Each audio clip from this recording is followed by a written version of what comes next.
Hello नमस्कार राम राम, आपका भाई राजवीर गुजर बस्सी भाई एक बार फिर लाइव आया हूं क्योंकि मेरे कुछ भाई हैं जो लगातार मुझे फोन कर रहे हैं और बोल रहे हैं कि भैया आपकी आवाज में लोगों तक ये बात पहुंचाओ। लेकिन भाई बात पहुंचाने की बात नहीं है, बात में सच्चाई भी है और बहुत कड़वा सत्य इस चीज के पीछे छुपा है। सारी बात करेंगे लेकिन मेरे भाइयों सबसे पहले ये वीडियो शेयर होता रहना चाहिए ताकि हर एक भाई तक पहुंचे और जो मेरे भाई इस चीज से पीड़ित है उन सभी लोगों के साथ न्याय हो। समाज एकजुट होके एक आवाज में उन लोगों के लिए आवाज उठाए और जो भी लोग इस लपेटे में आए हैं वो ना तो सिर्फ मेरे जानकार है ना किसी और के जानकार है, समाज के सारे बच्चे इस पूरे लपेटे में आए हैं। पूरा मामला शुरू से तय करते हैं कि भाई मामला है क्या। मामला है कि भैया प्रक्रियाधीन जो भर्तियों का मामला चलता आ रहा था 372 पदों के लिए, उसको लेकर कर्नल साहब ने भी बहुत बड़े आंदोलन की आगाज किया था। उसको लेकर समझौते भी हुए थे। जब सरकार से समझौते हुए उस टाइम पे कुछ हमारे दूसरे नेताजी थे, उन्होंने भी जाके वो समझौते किए और उसमें सरकार मान भी गई थी सारी शर्तें। उसके बाद अभी जो तथाकथित समाज के जो नेता है, मुख्य नेता है, उन्होंने भी जाके उस चीज को रोक लगवाई और अपने हिसाब से उसको मानवाया। भाई उन सब मामलों के अंदर 372 पद तो अटके हुए थे और 372 पद अटके रहने का मतलब है एमबीसी समाज के 372 बच्चों का भविष्य अटक गया।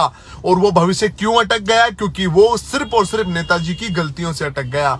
अब मैं सिर्फ इतना कहना चाहूंगा कि भाई उसमें उस समाज के उन बच्चों का क्या दोष जिनका यहां पर बैकलॉग में भर्ती जो अप्रूव करवाई थी वो चीजें रुकवा दी गई।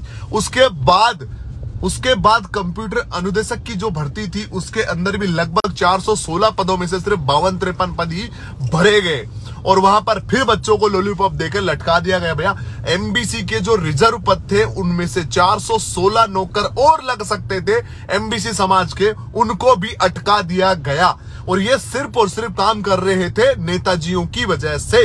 अब हमारे कर्नल साहब तो रहे नहीं और कर्नल साहब जो थे वो दो टूक में बात कहा करते थे। जैसा कि मैं जानता हूं 2016 में जब हमने रैली निकालने की बात करी, कर्नल साहब तक बात पहुंचाई, उन्होंने एक फटकार में कहा कि किसी बच्चे का भविष्य अगर अटक जाता है इसके जिम्मेदार तुम लोग हो तो बताओ ये रैली कर लो, नहीं तो ये रैली नहीं होगी। हमने कहा साहब हम ऐसा कोई उद्यम नहीं करेंगे जिससे किसी बच्चे का भविष्य खतरे में हो। तो कर्नल साहब वो शख्स थे और अब जो उनकी जगह लेके बैठे हैं वो लोग कहते हैं कि तुम जाओ आंदोलन करो फिर मैं तुम्हारे साथ खड़ा हूं, तुम जाओ फलानी जगह पे ताले दे दो फिर मैं तुम्हारे साथ खड़ा हूं।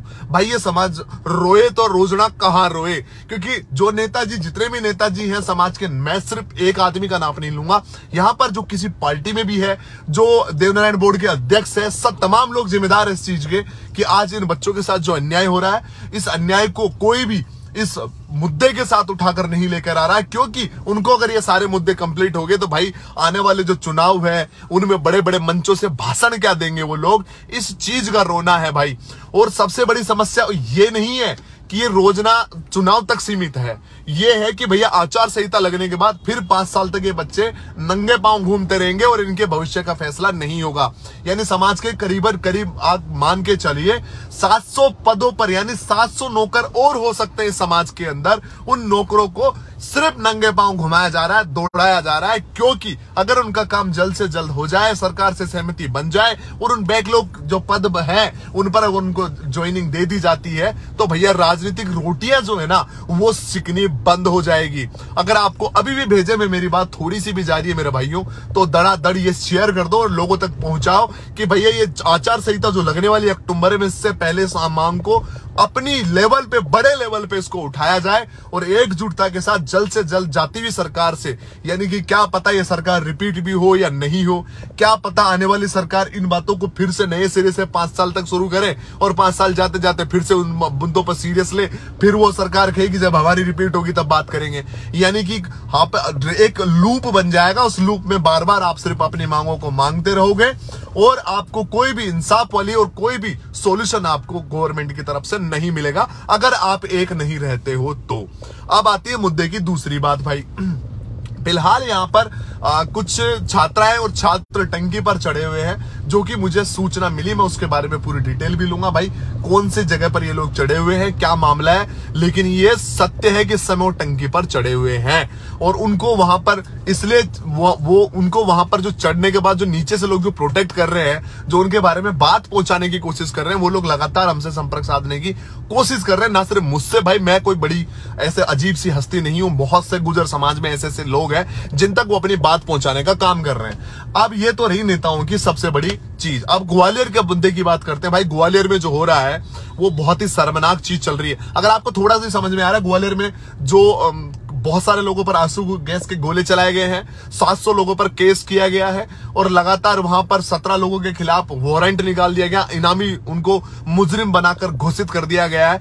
वो भी मुद्दा सिर्फ और सिर्फ नेताओं की वजह से ही ये चल रहा है। भाई लेने और न देने दो चीज के एक ही है कि भैया जो गुर्जर समाज का ठेका लेकर नेता बन रहे हैं वो तमाम लोग समाज को एक गहरे गड्ढे में डाल रहे हैं, जिससे उसकी गहराई बढ़ती ही जा रही है और समाज को कोई फायदा नहीं हो रहा है। तीसरी बात, सबसे मुद्दे की बात करते हैं कि भाई बहुत से लोग बोलेंगे तू भी तो ये मुद्दे पे बात कर रहा है, तू भी तो ठेकेदार बन रहा है। तो मैं बता दूं, मेरा कोई ठेकेदारी वाला काम नहीं है भाई। ना तो मुझे चुनाव लड़ने हैं, ना आप लोग आके मुझे यहां पर वोट करना है कि भाई तू चुनाव लड़ ले।